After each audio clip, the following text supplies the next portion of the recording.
Hi, this is Gilbert Gottfried, and this is Gilbert Gottfried's amazing Colossal podcast. We're here at Nutmeg Post. Let me say That's all right. And don't forget Frank's plug. And Frank is... Verderosa. Verderosa. Like Ponderosa with a ver. Okay. Yeah. Hi, this is Gilbert Gottfried, and this is Gilbert Gottfried's amazing Colossal podcast. And I'm here with my co-host, Frank Santopadre, and we're here at Nutmeg Post with Frank Verderosa. Yay, Frank. Our guest this week is a comedian, author, sports writer, columnist, and an Emmy-nominated television writer who spent the last 24 years as a monologue writer, confidant, and self-described corner man to the recently retired talk show legend David Letterman. So, now he's out of work, basically, and... Not basically. Which is why we have time to sit with him. So, ladies and gentlemen, my old stand-up buddy, Bill Scheft. This is an unbelievable pleasure, and I'll tell you why. As I told your wife, every time I run into you, there's a million stories I want to tell you, and I can't remember any of them. So when I got booked months ago, I wrote them all down. And I just want to tell you, the last time I saw you was at Caroline's. It was some event. I don't know, you know, some charity, big brother-in-law, something like that. And you're there with your wife and your son, and Richard Belzer comes down the stairs, and he says, Gilbert and Dara and your son. That was the last time I saw you. And it's like I said, I have a million things to catch up with you about, and not enough time. And they're all about comics. Oh, okay. They're all about comics, and they're all about people we know in various degrees. Usually with comics, you won't find anything having to do with neuroses. No, not at all. Or being screwed up in any way. Tell us the first time you saw Gil on stage, Bill, before you jump into that. The first time I saw him on stage, of course, was in I passed audition at Catch a Rising Star in June of 1981, which means I was allowed to hang out till 3 a.m. and not go on, and I saw and Gilbert was going on late at night, and it was just a revelation to see, and and I remember. A lot of the bits, and I just told Dara a bit that used to do that I used to love. There were a lot of sort of props on the back of the stage at Catch, and one of them was an old rotary dial phone. And in the middle of the set, Gilbert would pick up the phone and put the earpiece and just start rolling his eyes like he couldn't get off the phone, and just rolling his eyes, and then flapping his hand like the guy wouldn't stop talking. And doing a jerk-off doing move, a jerk-off, right. And it just would go on for about 5 minutes, and he wouldn't say a word. And finally, he would put his hand over the receiver and say to the audience, Dean Martin, and then go back. Yeah. I used to love that. Oh, that's great. I used to love that. And it went on, and of course, with each succeeding time he did it, it went on longer and longer. And I remember one night, somebody in the middle of your set, a couple got up and walked out, and Gilbert, who never interacted with the crowd, said, why are you leaving? And the woman said, we don't think we should have to sit through some comic doing impressions of people from the 1940s. And as they walked out, Gilbert said, but I also do people from the 30s. It was the only time I ever saw you interact with the audience. It was that great. That was great. I wanted to tell you, years ago, I was in Las Vegas, and I was working at the Riviera with a guy, Rick Corso, who's pretty good, very good impressionist. And so we finish, and we go to see Red Fox at the Sahara, and Slappy White is opening for him. And I'd worked with Slappy.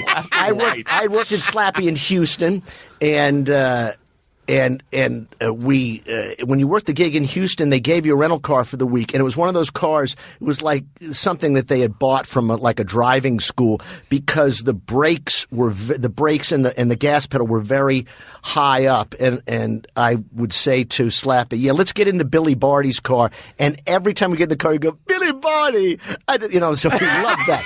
So now we go to see Slappy, and we go to see Red, and afterwards we go back into Red's dressing room, and this is what Red says: I'm gonna open a club here in Las Vegas, and it's gonna be just for comics, and it's gonna have a big stage and a great sound system, and there's gonna be a little room in the back where you can get your dick sucked and have a sandwich.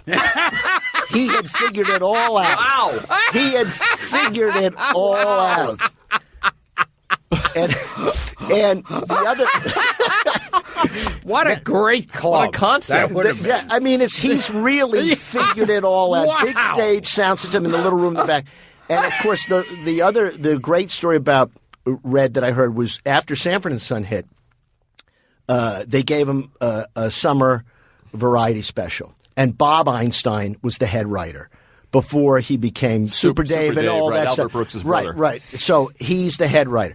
So now they set up for a sketch, and it's all set up, and so somebody get Red, and they can't find him, and he won't come down, and he can't, and so finally they send Bob Einstein up. So Bob Einstein goes up to the dressing room, and he's knocking on the door.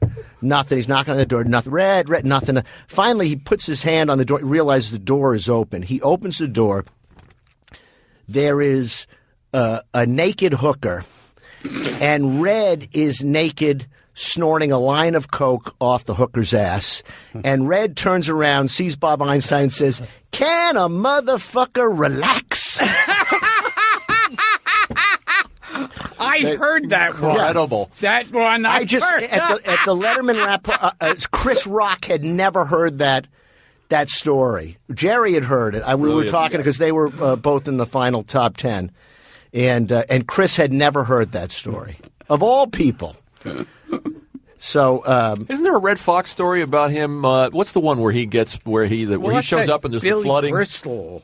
Well, Billy Crystal, of course, claims that he was in the audience for that he was one of the 5 people in the audience, and the story is that that's a good one. It's at the Sahara. It's the Late Show, and there's 5 people in the audience, and it's ladies and gentlemen, the Sahara is proud to present Red Fox full band. Ba da da da da da da. Red comes out. Ba da ba da da da. And now he's behind the mic. Ba da ba ba ba ba ba ba. And he's behind the mic. He says, "There's 5 fucking people here. I ain't doing no fucking show for 5 fucking people." Turns around, walks out, band, ba-da, ba-da. PA got Red Fox, ladies and gentlemen. Because they were just told to play him on and play him off. Yeah. That's a great one. But, of course, Billy Crystal was there. He's zealous. He was there that night. Now, the other time that I saw you recently was a sad occasion. It was Richard Jenney had passed away, and he was a good friend of both of ours. I had worked with him, and he was. I worked for him too. Yeah, he was a great. He was one of those guys that he really should have just lived on stage, because he could not handle life off stage. On stage, he was great, and that's why he would do 2-3 hours. Great joke writer. Great joke writer. Really, just a great performer. So I had lunch with we had Adrienne, my wife Adrienne Tolsch, is a comic who knows you longer than she knows me. And then let me just tell you this story about one night at Catch a Rising Star with Gilbert and Adrienne. This is a tremendous He knows story. where this is going already. Adrienne happened to be wearing a tight top that night. And Gilbert walks up to her and says, in the bar, and says, "Let me see your tits." And Adrienne says, "Cost you $10. And Gilbert says, $10? I don't want to see your cunt." And absolutely true story. So Adrian and I are having dinner with Rich Jeni. And I say, listen, I've been telling this story about you for years, and I don't even know whether it's true or not. And Jeni says, go ahead, tell me the story. He gets a part in the Clint Eastwood movie Bird about Charlie Parker. And he gets the perfect part for a comic, which is one scene that's all him. It's the perfect part. Yes, That's all any comic wants. They want one scene where it's all them and they want to leave. So now he shows up, and he shows up on time, which Jeni never did. She shows up, and Clint Eastwood is renowned for every movie is under budget. Every day is an 8-hour day, no more. He's loved by the studios because he just works right on the money. So he doesn't waste anybody's time. Anybody's time. Everybody does their homework. So now, and he also films rehearsals. So now Jeni shows up for his scene. And Clint says, okay, let's rehearse this scene. So Jeni does his scene. It's all him. And Clint says, okay, that was good, but could you do it less angry? And Jeni, in front of the cast and the crew and everybody else, says, I'm too angry. Here's a guy, comes into town, kills everybody. Clint Eastwood walks by the AD and just says, get rid of him. That was it. Jeni says, not only is that story true, he says, you tell it better than I do. And I didn't tell that at his memorial. I couldn't believe that. Get rid of him. So that's my Rich Jeni story. He was an original, man. He was a piece of work. That's where I met Gilbert, on working for Rich Jeni. Wow. On Caroline's Comedy. That's right. Yeah, that's Gilbert right. came on and did an Indecent Proposal parody where he played Robert Redford. I was Robert Redford. Okay, Yeah. okay, Yeah, okay, that's right. it. Okay, right. We're not made of stone. I see it. Now, whenever Gilbert and I are together, we end up talking about Buddy Mantilla, who was a regular at Catch. Yeah, we know Buddy. Yeah, we know Buddy, but this is not about Buddy Mantilla. This is about Buddy Mantilla was in a group, Alto and Mantilla, but before that they were a threesome called the Untouchables. That's right. And the third guy was the funny guy, Marvin Braverman. And the greatest story I ever heard about Marvin Braverman is The Elephant Man, the movie comes out. And it's a sensation. So now he's in a packed theater, and they're watching The Elephant Man. Packed theater. And there's a scene in The Elephant Man where the Elephant Man goes to the tailor and tries on a suit. And he's in the three-way mirror. And he says to the tailor, how do I look? And Marvin Braverman in front of the full theater goes, the truth?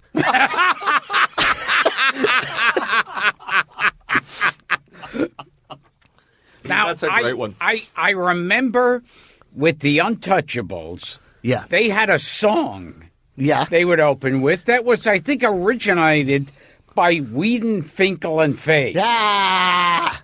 And- Wow. And they originated the song with their act, and then the Untouchables took it. We're just a couple of guys with class. Yeah. We're up to our elbows in class. We know a million stories how the farmer's daughter got laid, but we're so goddamn classy that we piss lemonade. Yeah. We're a couple of guys with class. Yeah. Right. Did they do sketches? They did musical Yeah, sketches? Yeah, it was all sketch. Oh, they had the gangster I saw them sketch. once. They had the gangster sketch. They did the Wizard of Oz in Italian. They had the soap opera sketch. They did West Side Story. Oh, yeah. It was a whole. Yeah, it was just classic stuff. And they would kill. They would kill, and then, their audience passed away. So then they went up, Buddy and Bobby, and they would work in the mountains, and they would kill. They would kill. And it just, and I remember they could never, they had the big gangster sketch, and they could never get the ending quite right. This is 20 years they were working. And here's one ending that, and you can't believe, I don't know how this didn't work, but it's Bobby Alto, who had a great face. He died a few years ago at the 2-1 pitch. And he had a great face, and he was the mother. and Buddy is the gangster on the lam, and he goes to see his mother, and at the end she's sick.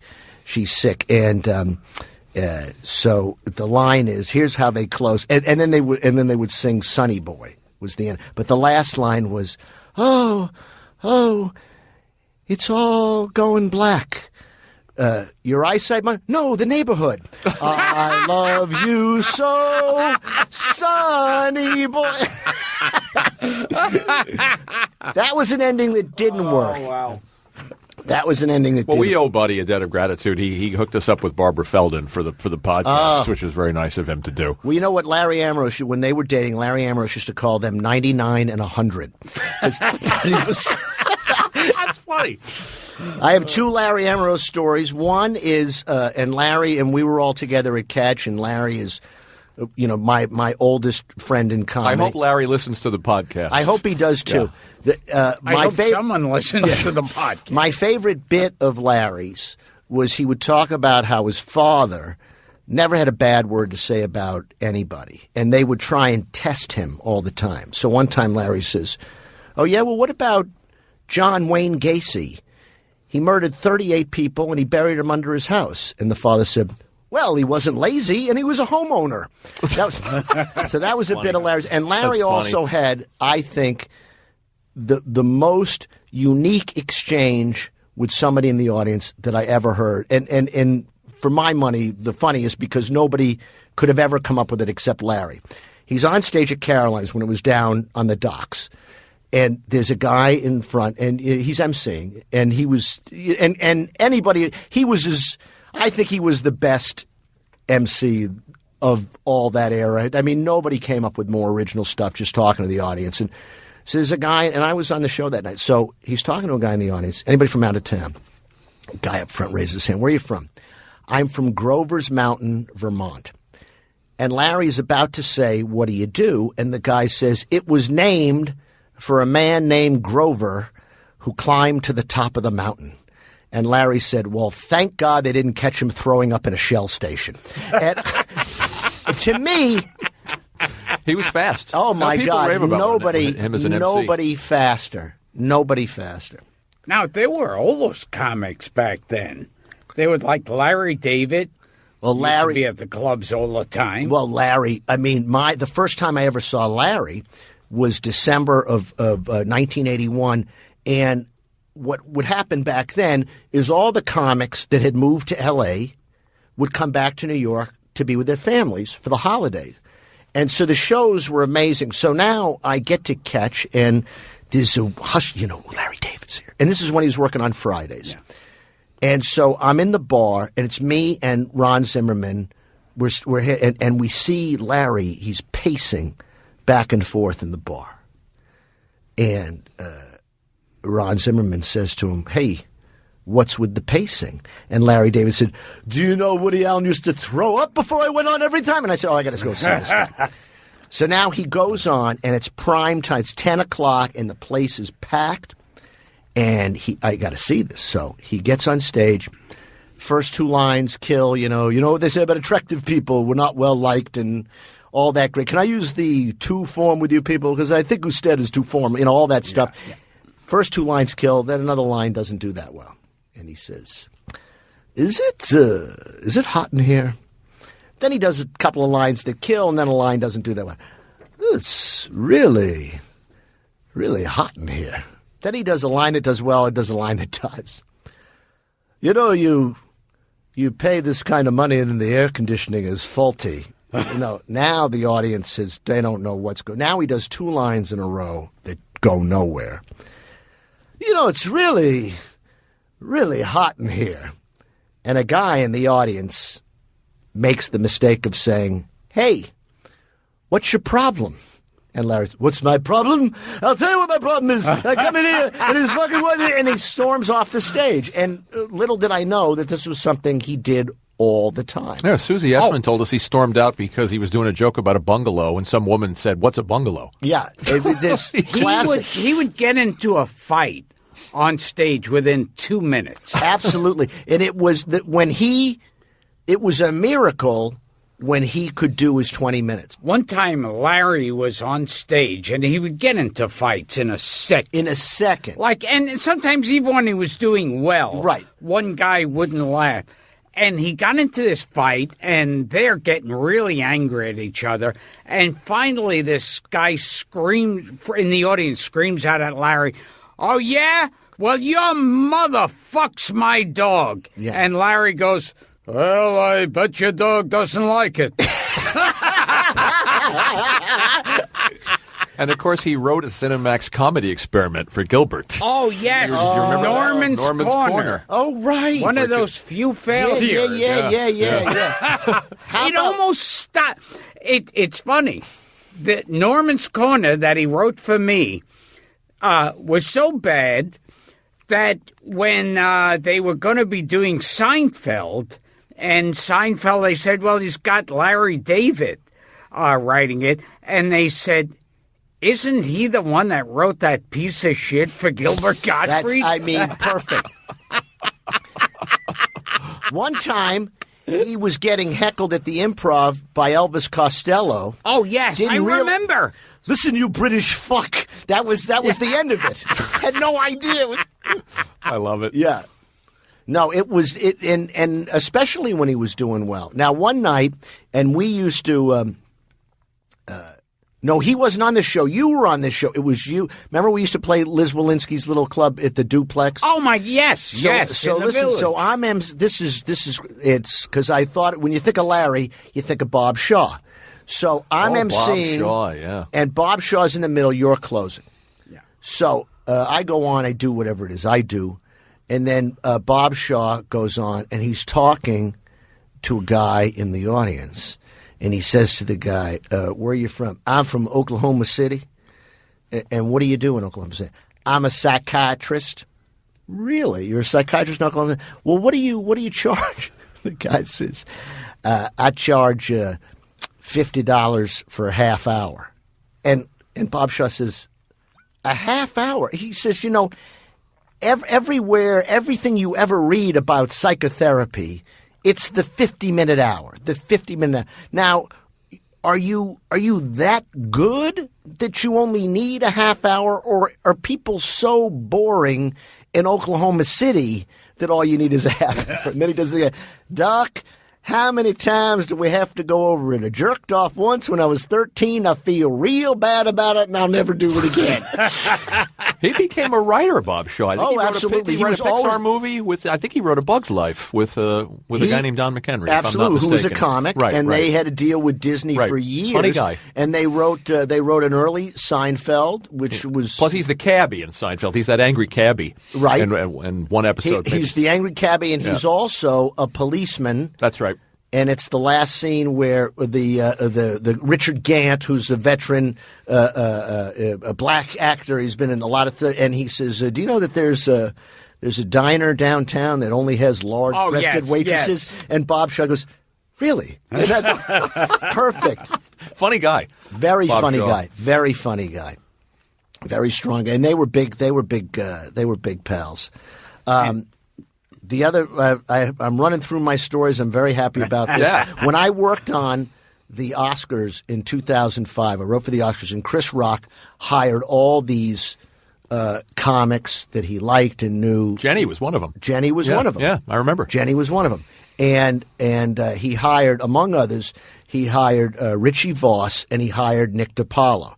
And Nick DiPaolo would just brutalize Richie Voss. And one time, the three of us were waiting out in front of the hotel for the car to come. And Richie Voss was wearing like a sleeveless shirt, and he had a tattoo on his arm that said, "Never again."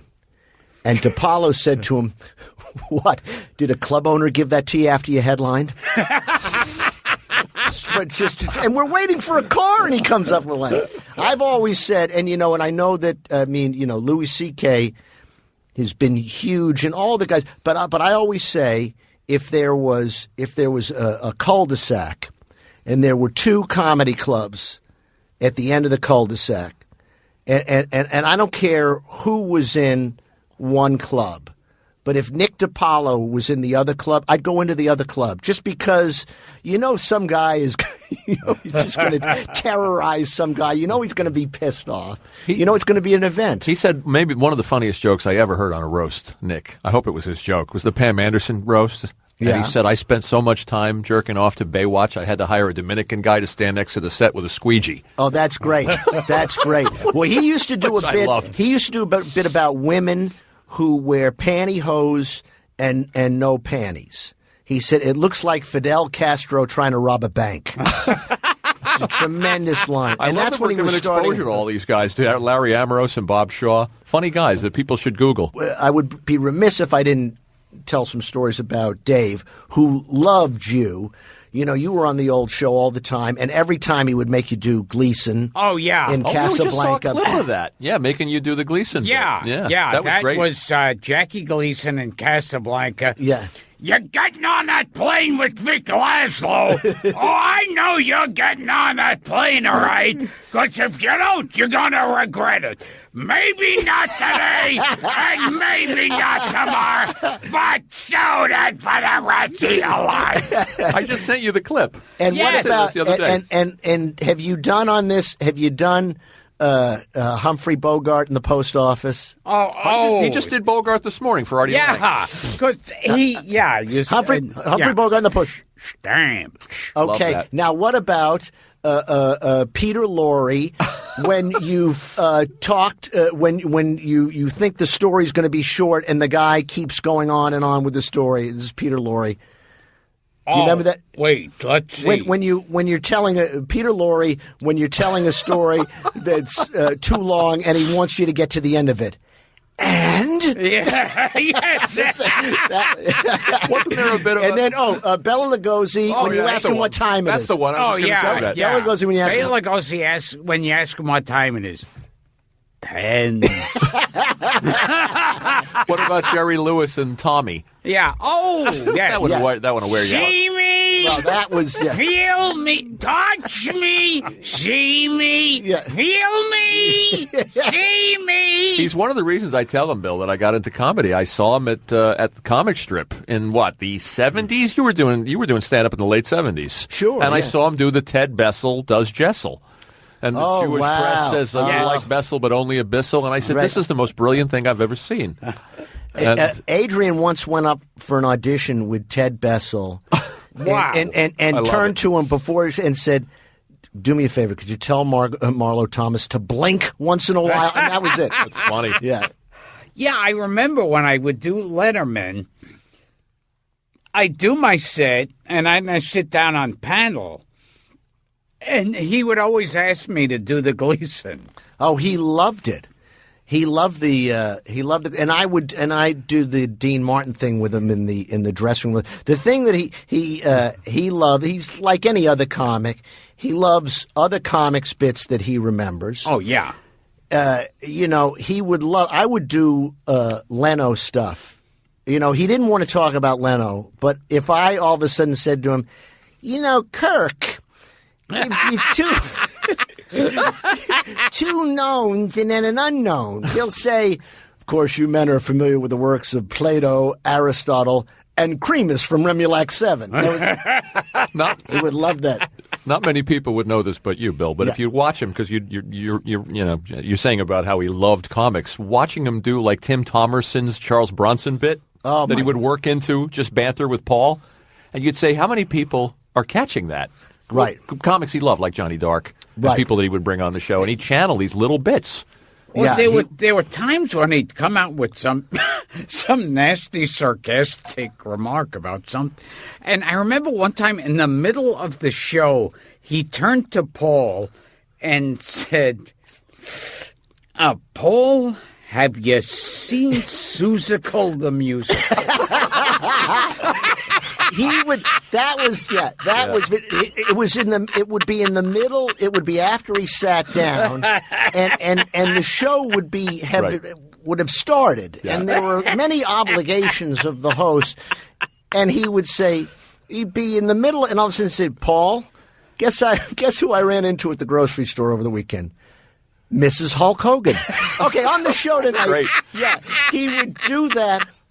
He was doing that bit that Tim Thomerson used to do about Charles Bronson going into McDonald's. Do you remember? He would do, absolutely. Yeah. It would be, hey, zit-face. Hey, zit-face. And he I just want a quarter pounder. Well, the other thing he would do the I dug 17 tunnels with my face. Yeah, that was the other thing. And then Thomerson came on the show and did a recurring character. Absolutely. Yeah. He did, it was the, what was the guy? Billy Bob, or it was some I'm trying to remember. It was a Western kind of a thing. Yeah. And how did Larry Dark, Bud Melman come about? Well, the two guys that you know. Yes, Steve and Carl. Right. They found this guy at NYU Film. They were at NYU Film School, and he walked in. I think he was a part-time actor, and he was, if I understand this, if I have the story right, he was working as a receptionist in a rehab. In like a Daytop Village. That's right.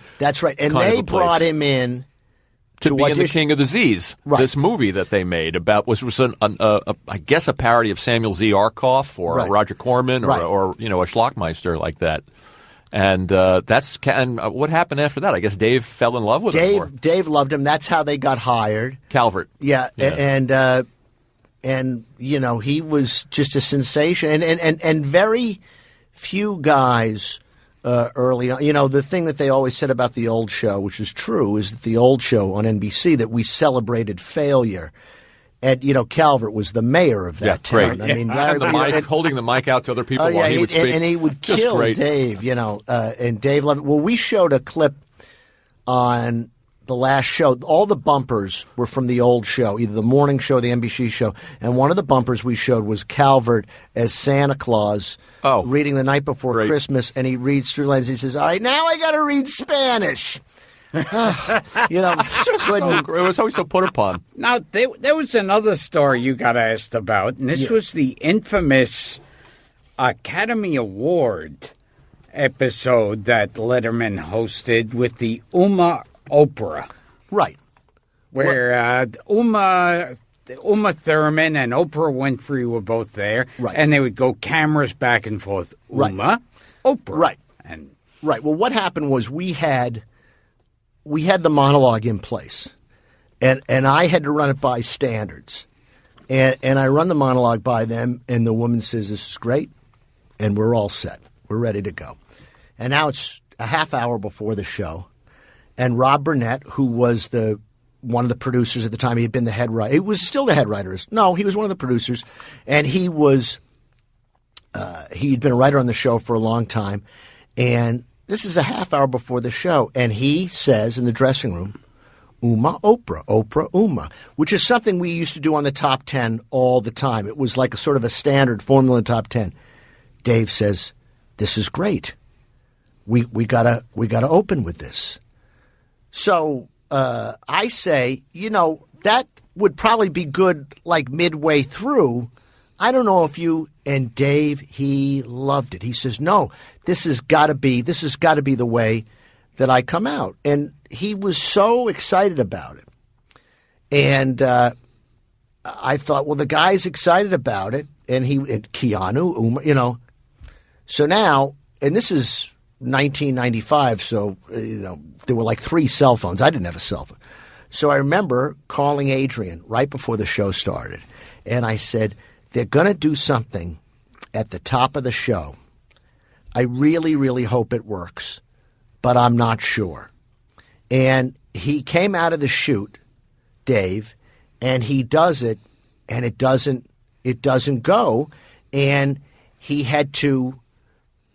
I think it staggered him, and I think, and he, it took him a while to recover. Now the monologue actually did well, and there was a tape piece after that with him with cab drivers that went very well. But of course, that was the only thing people talked about, and he actually ended up doing very well. There were some great moments. There was a long tape piece about other actors auditioning for his role in Cabin Boy. Wanna Buy a Monkey. Wanna Buy a Monkey. It was great. And it was great. And the thing got huge ratings, but he was forever only remembered for that moment. And it was really too bad. Now, in terms of what I did for a living for a long time, being a monologue writer, we could always tap into that every year. It was a great source of, every time the Oscars came around, we would always do the joke, they called me today and they said that my lifetime ban was still in effect. And we would always do jokes about the fact that he had bombed there. But I always thought that it was a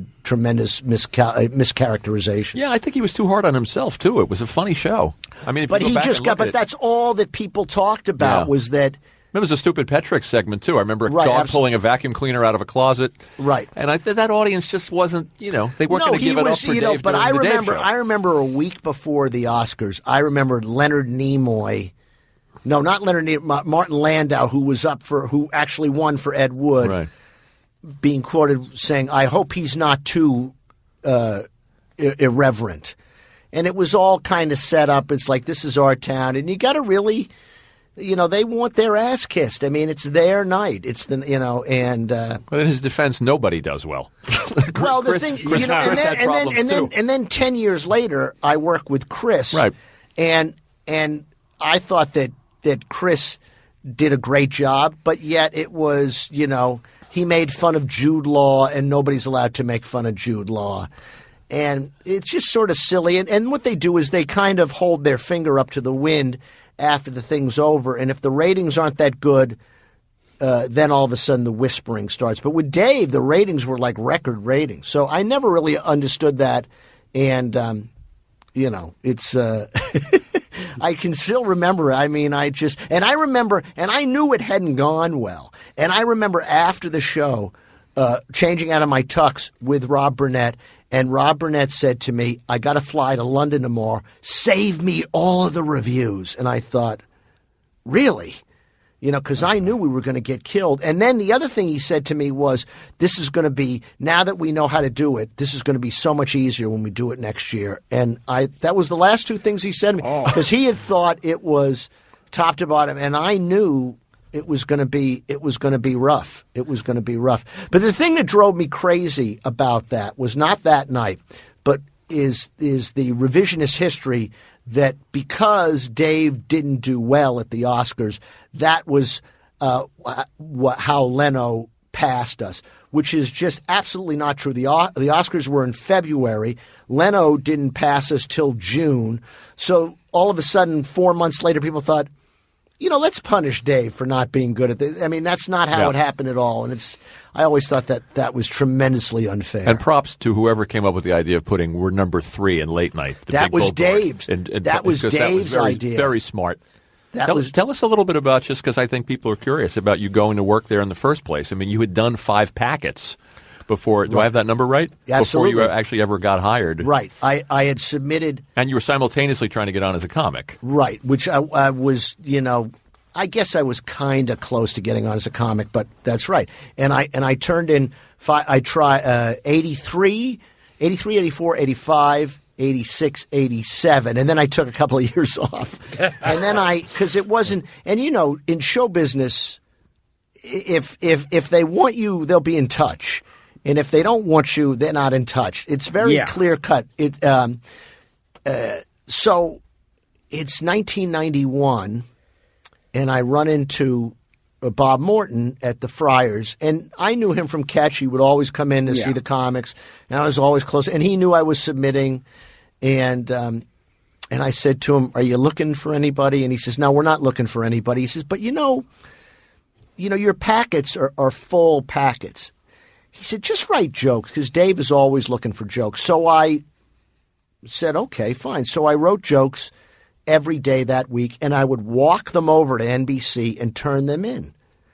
And so Monday, Tuesday, Wednesday, Thursday, and then I get a call from Morton Thursday night. Now, if you remember, Bob Morton never called a comic back in his life. He was notorious for that. He calls me at my house and says, "Dave did one of your jokes tonight." And the first joke I ever got on, this is October of 1991, and the joke was, well, Elizabeth Taylor and her new husband, Larry Fortensky, had their first fight. It was over whether or not he should unpack. I remember the joke. That was my first joke. Yeah. And then the next night, he did another joke of mine. And this is back at NBC when the monologue was 3 jokes long. He only did 3 jokes. So Morton calls me again, and he says, "This is unbelievable." He says, "You got jokes on 2 nights in a row." He says, "We got writers here that don't get things on for months. And so I said, like Peter Lorre, and I said, and he said, well, it turns out we have an opening for a monologue writer. I said, well, what else do I have to do? He says, no, you're fine.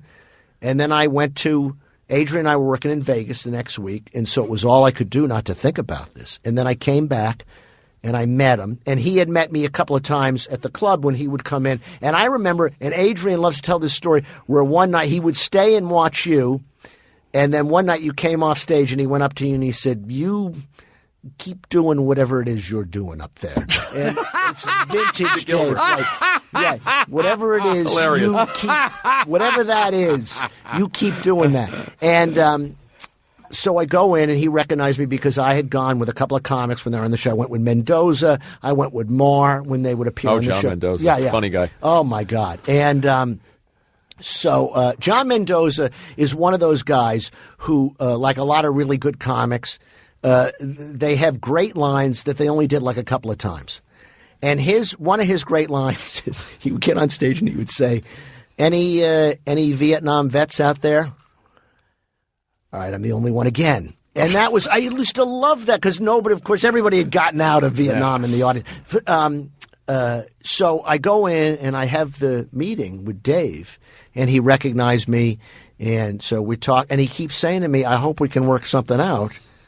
And it's like, what do you mean? Hope just fucking ask me, And then he said, and it was me and him and Steve O'Donnell, the head writer, and Morty and a couple other producers. And then he said, well, go talk to Steve, and then make sure you come back here and say goodbye before you leave. I'm stunned by that. So I meet with Steve, and again, I hope we can work something out, Come on. Another very funny guy. Oh, Steve hilarious. O'Donnell. Very, one of when they write the history of late night comedy, he gets a big chapter. I mean, he really smart. His brother was a good writer, too. Was a brilliant playwright. Playwright. And died a couple of years ago. Brilliant tragic. guys. Yeah, two guys. And so I finished talking with Steve, and I come back to say goodbye to Dave. And he said, I like your jokes. I said, well, I got your voice in my head. I got it. And this is the only piece of advice, practical advice, he ever gave me about writing jokes. He said, look, you got to keep it under 4 lines. I don't care how good the joke is. If it's over 4 lines, it won't fit on a cue card. And that was the only piece of practical advice he ever gave me, only feedback he ever gave me about writing jokes. He just let you go on your own. Of course, as the show evolved, rarely did I write a joke over 2 lines, but that was his advice back then. And then the last thing I said to him was, because I used to play a lot of ball in the park, I said, I hear your softball team needs a center fielder. And he says, we need everything. And then I got hired the next day. Didn't you talk about cigars, too? Yes, we did. We talked about cigars. Yeah. That's right. And then when I get hired, my first day, I keep shutting the door to my office. And his assistant comes by and says, Dave would like you to leave your door open. Because he had quit smoking cigars so he could smell cigars. That. So I go, okay, fine. And then like 2 weeks later, Dave would like you to switch offices with Jill Davis so you could be in the office next to him and keep your door open. And then like 2 days later, he was smoking again. So it's like my job was done. I had to leave. Hey, congrats on that last monologue, which was just so strong. It was you and Steve Young and it's me Chris and Steve Young and Chris Belair and Mahone and Barry, who wrote for Carson for 20 years, and Chris Albers, who wrote for us for a little while. I know Chris. Yeah, it was that was the Gabor, Keeping Up with the Gabors. Yeah. That was the boys. The boys did that. Yeah, really funny. And we should just quick before maybe moving off Letterman, but we should give a shout out to I just read yesterday to this intern who wrote a couple of the top 10 jokes. Yeah, well, I saw you online. Absolutely, yeah. and she praising her. Yeah, well, that was a great thing, and I'll never forget the day of the last show they handed out what was the final top 10 at the time in the morning, and they hand her, and I see her go, and she starts to cry, and she had Bill Murray's line, and so everybody was thrilled for her. She's a very sweet girl, very smart girl. We really liked her, With interns, the difference between men and women interns, women, they work hard, They come in early, they stay late, they work really hard, and guy interns just want to be mistaken for a writer. They just. So she was great. So, and then I see her at the wrap party afterwards, and I said, "What a big day for you! You had the number one in the top 10." She said, "I had the top 2 because they had switched." Tina's joke, so yeah. And they turned in her. Good for her. Yeah, congratulations to her. Caroline Shaper was her name. Good for her. We got to ask you this now, Gilbert. Because you're a sports guy, right? And so's Gilbert. And Gilbert is, as we know. Now we do a little mini episode, Bill, during the week, and Gilbert, to my surprise and shock, recommended a sports movie. He talked about "Bang the Drum Slowly." And he sang. We'll spare you him singing the song because we did it to Artie this morning. But give us you're a movie buff. You're a movie watcher. I've seen you talk about the Marx Brothers. Sure. Worst sports movie ever made. I got to go with, and I know he's a friend of all of ours, but I got to go with Billy Crystal's 61 because. I thought you were going to go for like a Babe Ruth story. Low-hanging fruit. Because for 2 reasons. Linda Stassi, from when she was at the Post at the time, is reviewing the movie, and the first line of her review is, "I was watching this movie, and a friend of mine came in as as the actors playing Mickey Mantle and Roger Maris were running in from the outfield, and I said to him, 'What do you think this movie's about?' And he said, 'Gay cops.'"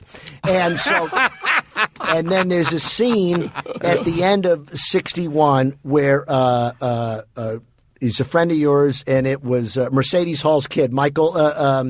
Michael. Oh, Anthony Michael Hall. Yeah, Anthony Michael Hall. Okay, so he played Whitey Ford, and there's a scene at the end of the movie where the Roger Maris character, he's hit his 61st homer, and he's at his locker. He's at his locker, and the bat boy comes over and is a foot taller than him. And the bat boy is a foot taller than I just, that is right up there as far as I'm concerned with a bad sportsman. But, Bang the Drum Slowly, it was a good movie, a great book, and the last line of it was the first I put I'll never rag anybody. From now on, I rag nobody. Yeah, one of the great lines of all time. Very good. That's very But you shock me, Gil. The man knows nothing about sports. We have a sports sponsor, DraftKings, and he just. But I know sports. I know baseball players have very strange names. And you wrote for Sports Illustrated. Yes, Your uncle was a famous golf writer. My uncle was Herbert Warren Wynn. I wrote for Sports. I had a column in Sports Illustrated for 3 years called The Show, which was the perfect marriage of all my careers, which was just topical jokes about sports. And I loved it. You could never do a column like that now because of Twitter. People just react instantaneously, and you can read a lot of. I wouldn't know it.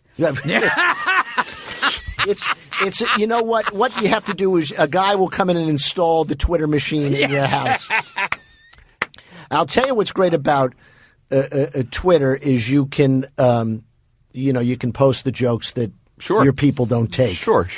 Because I had I did had plenty one, of that. Yeah, right. I had one that I loved, which was when they had the earthquake in California, and it measured in Los Angeles. It measured 7.4. 3.1 in the 18 to 49 demographic. My favorite, but people, I'll tell you my favorite, my 2 favorite jokes I ever wrote for Dave.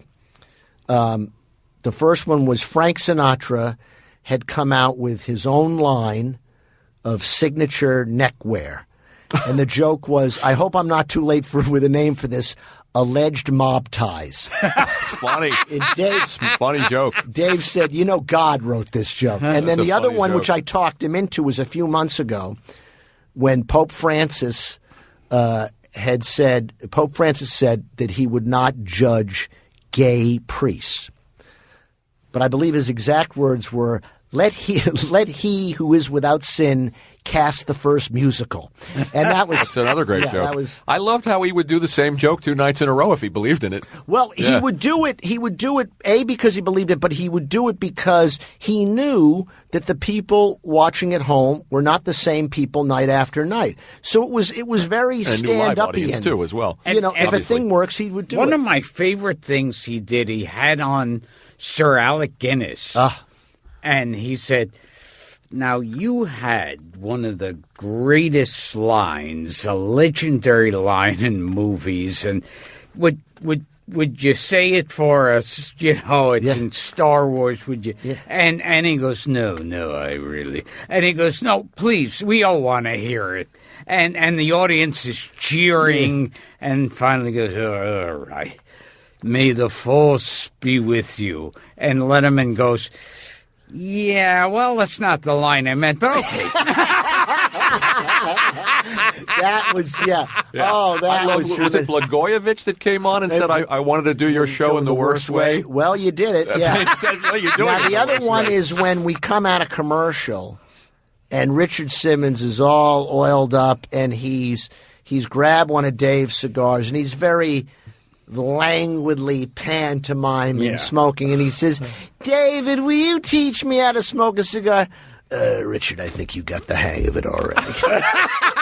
And, he's fake horrified.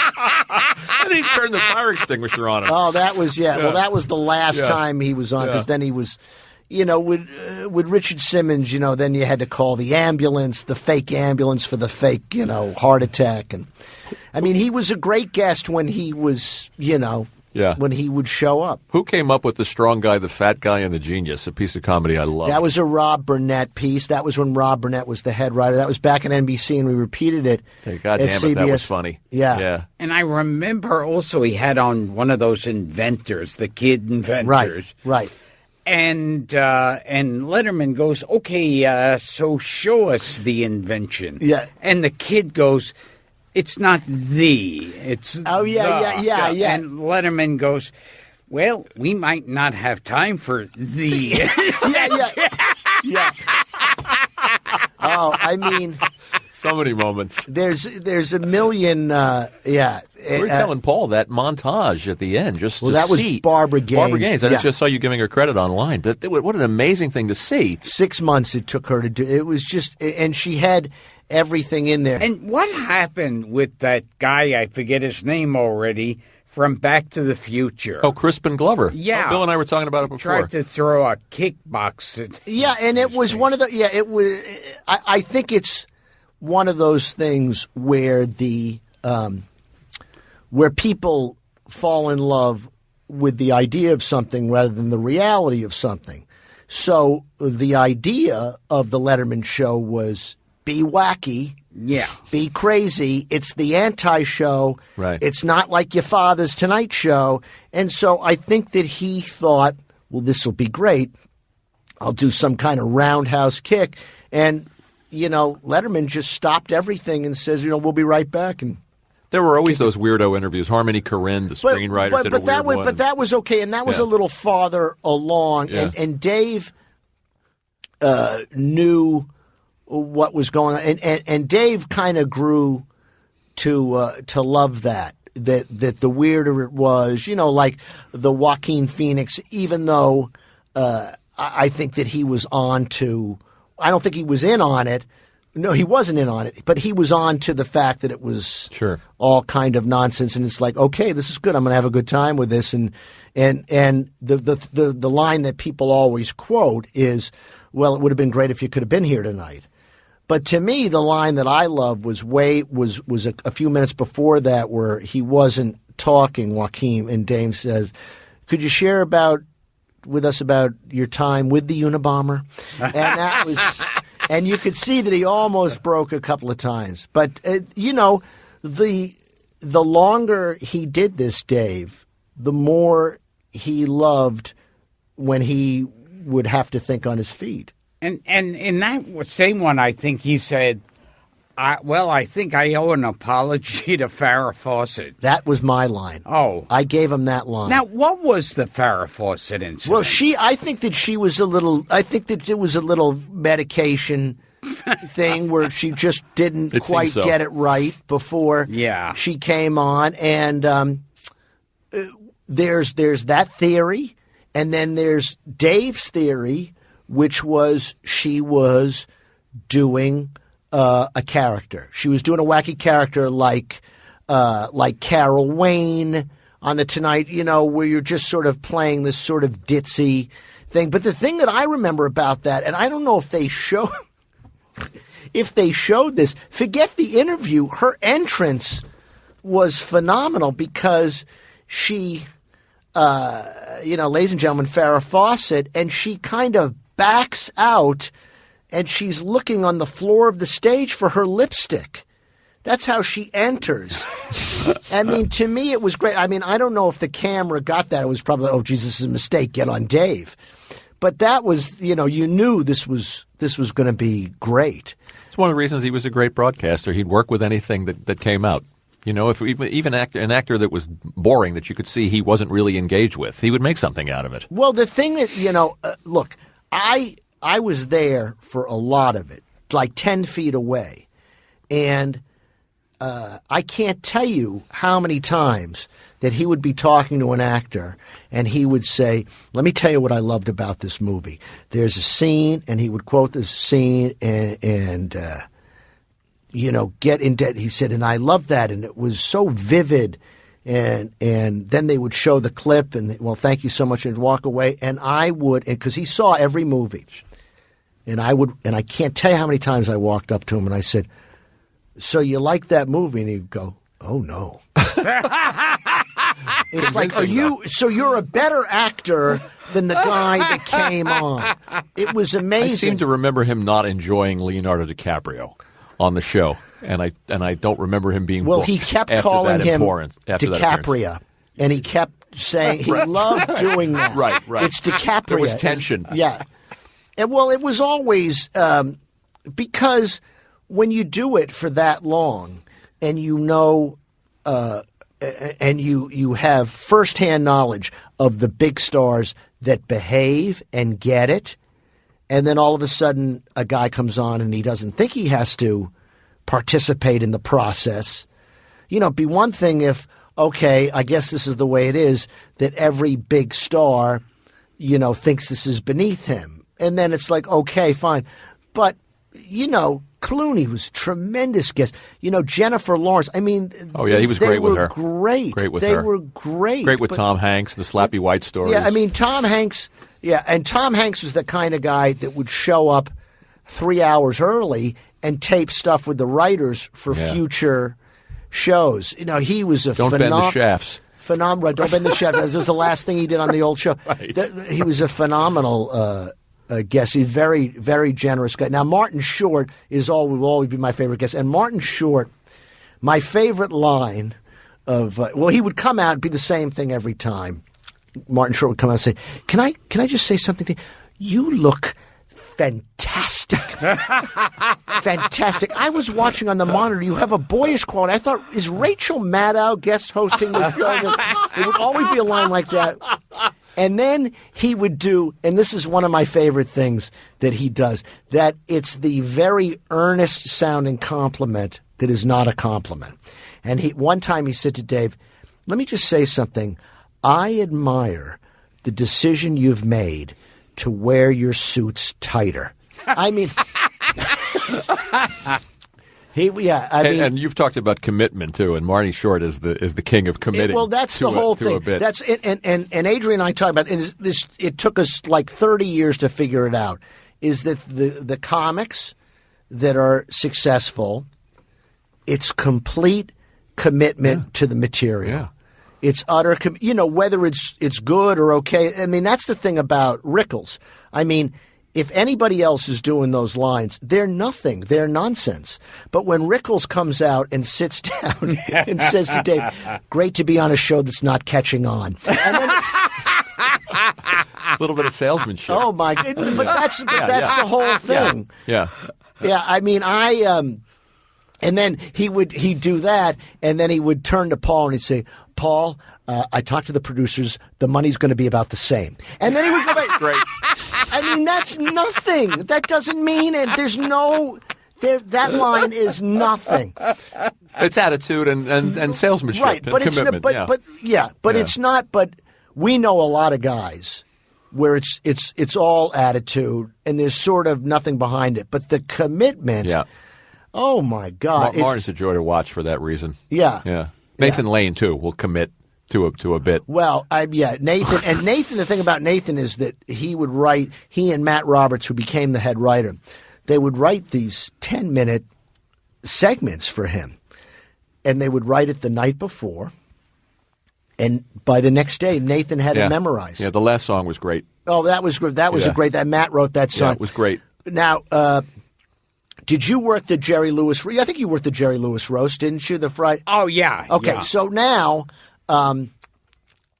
Nathan was on that roast, and the night before, so Matt and I are writing for him, and I had written this joke, and we're at like Odeon downtown, and it's packed, and the joke was, Jerry and I have a lot in common.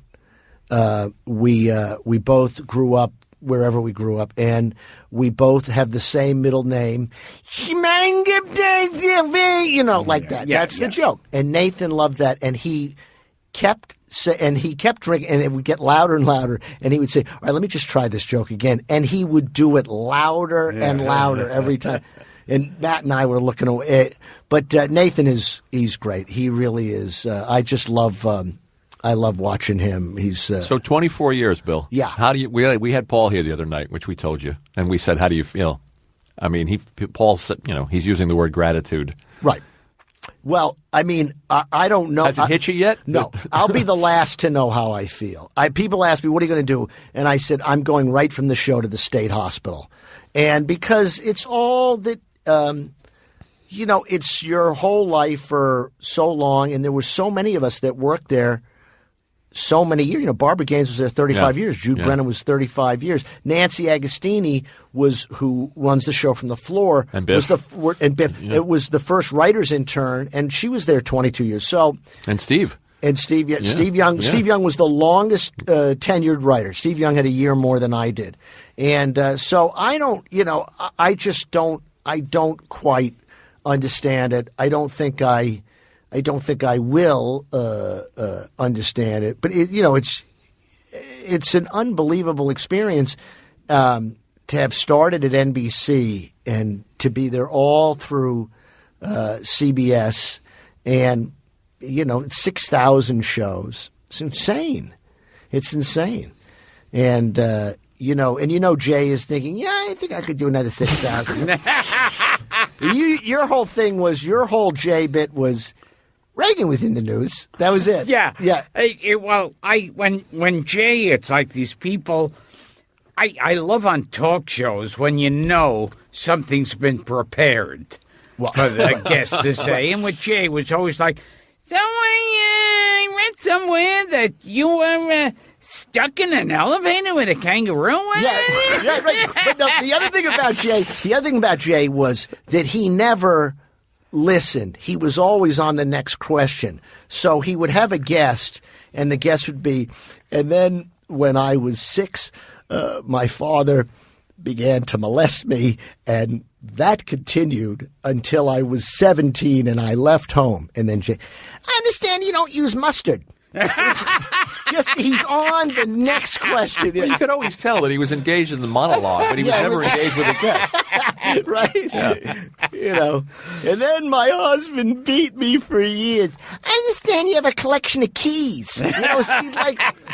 So tell us quick about your band. Are you still doing the Truants? Because Gilbert and I are huge British Invasion fans. I know you are. You are. And that's what I'm doing this summer. I'm going to focus on my music. You're not going to direct. We got 6 gigs. I started this band 5 years ago. It's the best thing I've ever done. We do British Invasion and garage rock, nothing after 1967. We're going to be what at the kind of British invasion are we talking? Like Jerry and the Pacemakers? Absolutely. And we do deep cuts. So if we do Jerry and the Pacemakers, we don't do Ferry Cross the Mersey. We do. It's going to be all right. Was there like this real anger between Letterman and Leno? I think that they were friends, and I think that. Look, I'm the wrong guy to ask because, Jay, ever since I've known Jay, and you know this, whatever he's doing is the right thing, and whatever you're doing is the wrong thing. So years ago, when he left New York and moved to L.A., and he said, you guys are all, you got to move, that's where the business is in L.A., and he goes to L.A., he tries to be an actor, and they say his face frightens children. So then he goes on the road and he says, all you guys who want to be actors, the road, that's where the real comes. So whatever he's doing is right and whatever you're doing is wrong. And he's always been that way. And my favorite story about Jay was, and Jeff Stilson, who's a great comic. He wrote for Letterman for a while, and then he created the Osbournes. He wrote on Ali G, and he's done a lot of work with Chris Rock. So he was the producer on Chris Rock's talk show that he had on HBO for a couple of years. So Chris goes to do Jay, and Jeff goes with him. And Jay sees Jeff, and he says, come here for a second. I just want to tell you what Chris is doing wrong on his show. And Jeff says to Jay, listen, Jay, here's the difference between you and Chris. Chris is going for laughs, not votes. And I always thought that was one of the great lines ever. And look, Jay, no better comic in the clubs. Absolutely, 1,000%. But I think that it was all about, getting the gig. And, I just don't – I think he pulled a lot of moves over the years that were less than gracious. And he had, he won. I mean, his show was – after the first 2 years, he beat us regularly. So – I think history will tell a different story. Yeah, I think that. I think so. But with Jay, and I think we can all agree, in the clubs, there was nobody better. Very strong, very hip, And he was a revelation to watch in the clubs. But as a talk show host, he was a comic that got a really plum gig. That's what it was. He was just a comic that he wasn't a guy that aspired to be a broadcaster like Dave, but unquestionably successful, and really held that. He held that real estate for a long time, and he deserves a lot of credit for that. He deserves all the credit in the world for that. It's so funny to me to think that for years, it was reported like World War III, that like Letterman, Leno, and Conan, like the wars going on between them. The thing that always, but I don't think it was. I don't think that the only time that Dave and I would talk about Jay was me doing the Kirk bit. That really was it. So I just think that they were. I think with Dave, this was a guy that used to be a big asset on his old show that became a competitor. Yeah, so right. I just think the nature is you're not going to be best pals. Now, the thing that fascinates me about Conan is that Conan has been on the air now for 22 years, and people still talk about him like he's been on the air about 7 weeks. Yes, yes. He's getting pretty good. He's getting pretty good. He's been on the air 22 years. Not without talent. Not without talent, Conan. But I just find that fascinating. Were Jay and Dave civil to each other when they shot the Oprah? Absolutely. Was there 1,000? It was like always wondered. It was like no time had passed. It was they went right back into talking about old guys in the Comedy Store, and it was really so no tension. No, it's nice. No, it was hear. No tension, and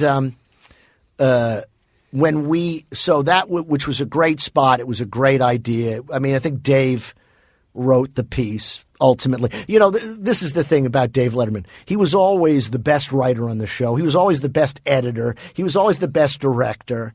And he was always the best actor. So he was a guy that you aspired to. But the other thing, 3 years later, or it would be 4 years later, CBS got the Super Bowl again.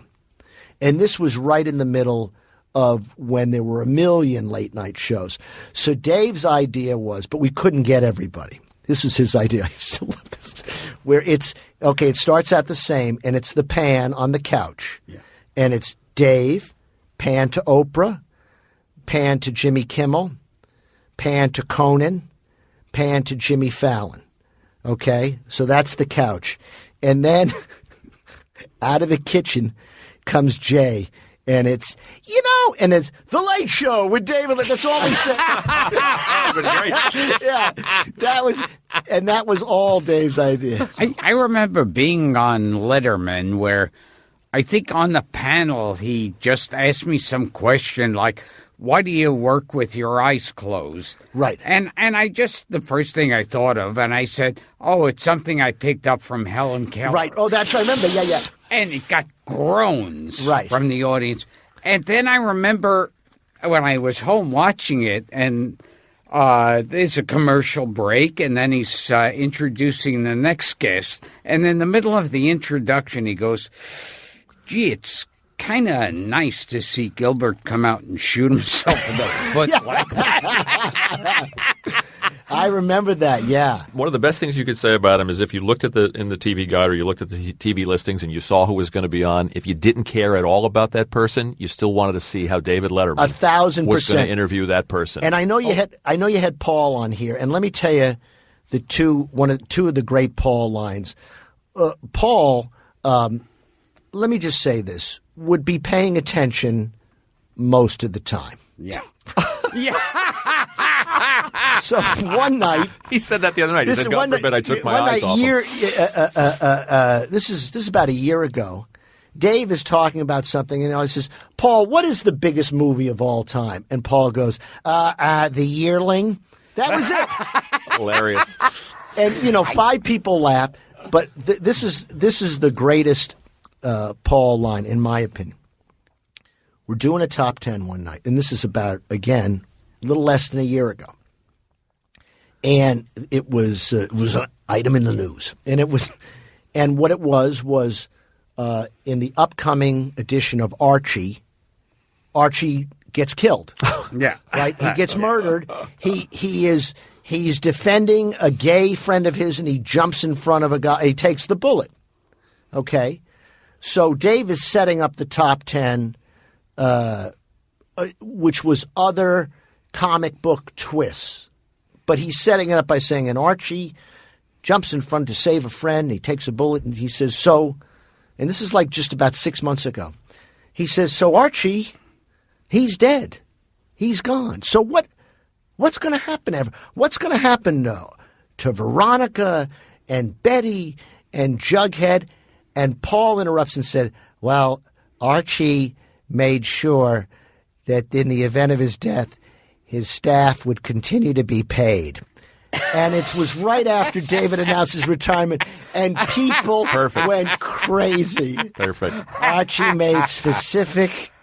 I mean, it was just perfect. And that Paul was so valuable. Valuable. I will miss them both terribly, and I want to put a black armband on, so I can't imagine how you feel. Right, I watched for 33 years, Bill. No, well, I'm going to wear one all the time. I remember when Paris Hilton was on the show after she had gotten arrested and served time. Right. And she said, well, and old Dave wanted to talk. And she goes, well, I don't really want to talk about my time in prison. And he goes, well, see, that's the difference between. That's all I want to talk about. That was another great one. And then she started to cry, and then somebody in the balcony yells out, "I love you!" And Dave said, "Somebody you met in the joint?" Really funny. And he was so great with Martha Stewart, because Martha would come on and she'd be cooking something, and he would say to her, Martha, how is that syndicated column you have going, Tales from the Slammer? And he just messed with her. He'd drink the mayonnaise, right. Or he'd swig the booze. Right, but it was whenever there was a little tension, it would go a long way. I heard Martha Stewart had a crush on Letterman. Absolutely. 1,000%. And lived in his town. Yeah. For years. So, yeah. For years. Yeah. Absolutely. Yeah. I mean, Martha Stewart, and then when she was, if we found out that she was online dating, that was phenomenal. Put a man on Martha Stewart, yeah. Okay. So, wow, this has been Gilbert. I'm Gilbert Gottfried. You this are. has been, yes, I'm still Gilbert Gottfried. I had a joke and I was thank gonna you for tell. telling me. Wait, let's hear Bill's joke. Wait a minute.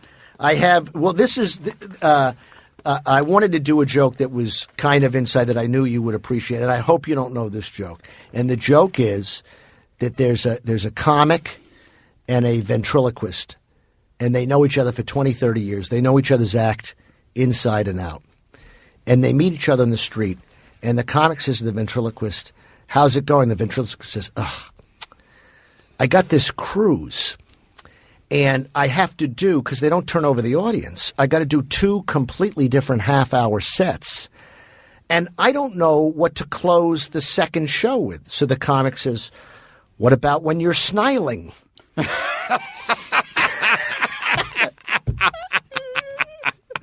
didn't know that one.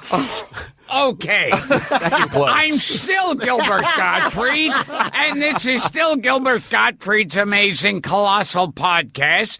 And unfortunately, my co-host is still Frank Santopadre. Get this every week. And our guest this week was the very funny Bill Scheft. I have to say, too, Bill's the kind of guest where we don't have to do anything. Yeah. We just sort of relax and be entertained. Yes. I like a guest that brings their own. I'm all caught up now with Gilly, so we're all set. So. Great. But I want to say one last thing about Leno. Who remembers just talking about the acting and his face scaring children? Who remembers the action movie, the buddy movie that he made with Pat Morita? Oh yeah. Do you remember that? It was like Turner and Hooch, but it was something else. It was Collision Course. I think Collision Course was the name of it. I'll tell you what he was very good in. He was very good in American Hot Wax. That's right. That was a good Floyd Mutrux. Floyd and Gail Mutrux. You're right, buddy. You're good. Yeah. Okay. Did you sign off? Yes. Okay. Yeah. Thank you, Bill. Thank you for paying attention. It was very entertaining.